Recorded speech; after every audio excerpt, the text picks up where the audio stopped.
Hi guys, আসসালামু আলাইকুম। আজকে আমি আপনাদের স্যান্ডউইচ কিভাবে বানাইতে হয় ওইটা শিখামু। এই যে দেখেন বাড়িতে আমি কত সুন্দর করে স্যান্ডউইচ তৈরি করছি আর অনেকটা সুস্বাদু মজা হয়েছে।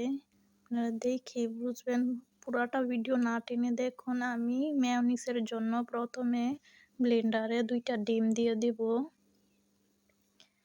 এই যে 2টা ডিম দিয়ে দিলাম, তারপর লবণ দিয়ে দিব।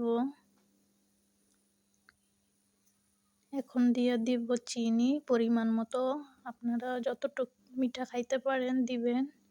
দিয়ে দিলাম গুঁড়া দুধ, তারপর দিয়ে দিব এখন গোলমরিচ 15টার মতো।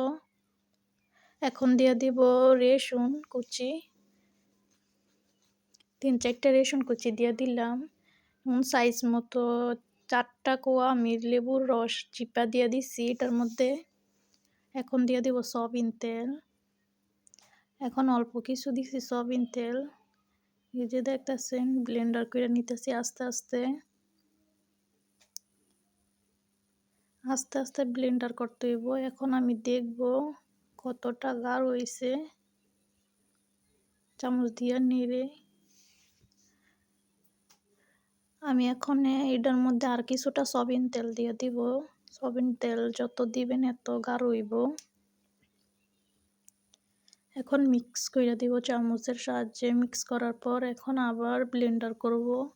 আস্তে আস্তে করে ব্লেন্ডার করতে হইব, যাতে ব্লেন্ডার করার পরে এটা ফেনা ফেনা হয়। ফেনা ফেনা হইলে মেয়োনিজটা সুন্দর হয়, গাঢ় হয়, অনেক আঠালো হয়। এই যে দেখতাছেন, মাশাআল্লাহ মাশাআল্লাহ মাশাআল্লাহ, অনেক আঠা হইছে, অনেক গাঢ় হইছে। পরে আমি আপনাদের পুরাটা দেখাবো যে কতটা গাঢ় হইছে। তারপর এখানে গরম পানির মধ্যে 3টা আমি মুরগির মাংস নিয়ে নিছি। ব্রয়লার মুরগি, আপনারা যে কোনো মুরগি দিয়ে বানাইতে পারেন। দিয়ে দিলাম লবণ, আদা, রসুন সিদ্ধ হওয়ার জন্য। ভালো সিদ্ধ হয়ে গেছে। এখন কাঁটা চামচের সাহায্যে এটা আমি আস্তে আস্তে করে নিব। মাংসটা জোড়া জোড়া যাতে হয় এরকমভাবে নিব। আপনারা যে কোনো হাতের সাহায্যে বা যে কোনো চামচের সাহায্যে করতে পারেন। তারপর এখন আমি শসা কুচি করে নিব। এই যে আমার শসা কুচি হয়ে গেছে। এখন গাজর কুচি করে নিব। এই যে আমার গাজর কুচি আর শসা কুচি হয়ে গেছে। এখন আমি শসা থেকে ভালোভাবে চিপে পানি বের করে নিব। দেখতাছেন পানি বের হয়ে যেতেছে। পানি থাকলে পরে সমস্যা হয়, পানি বের হইয়া যায় মেয়োনিজের সাথে যখন দেই। এই যে গাজরের টিপে আমি পানি বের করে নিতেছি ভালোভাবে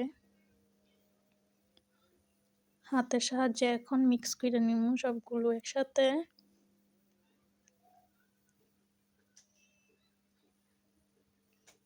দিয়ে দিব কিছুটা লবণ,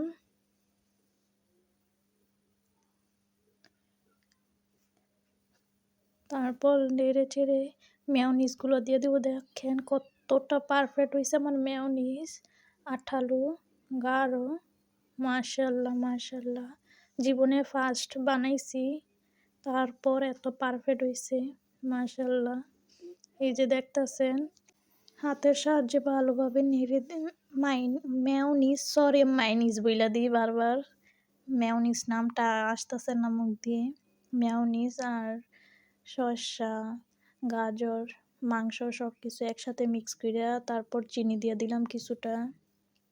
এখানে ব্রেড আছে, ছুরি আছে, আমি সাইডের অংশগুলো কেটে ফেলে দেব। আপনারা রাখলে রাখতে পারেন, আমার কাছে ভালো লাগে না তার জন্য কেটে নিচ্ছি সুন্দর করে। দেখেন তারপর মেয়োনিজ দিয়ে যে শসা আর গাজর দিয়ে বানাইছি ওইটা আমি ভিতরে দিয়ে দিব পুরটা। দেওয়ার পর দেখেন কত সুন্দর হয়েছে, খাইতেও অনেক মজা হয়েছে। রেস্টুরেন্ট থেকে কম না।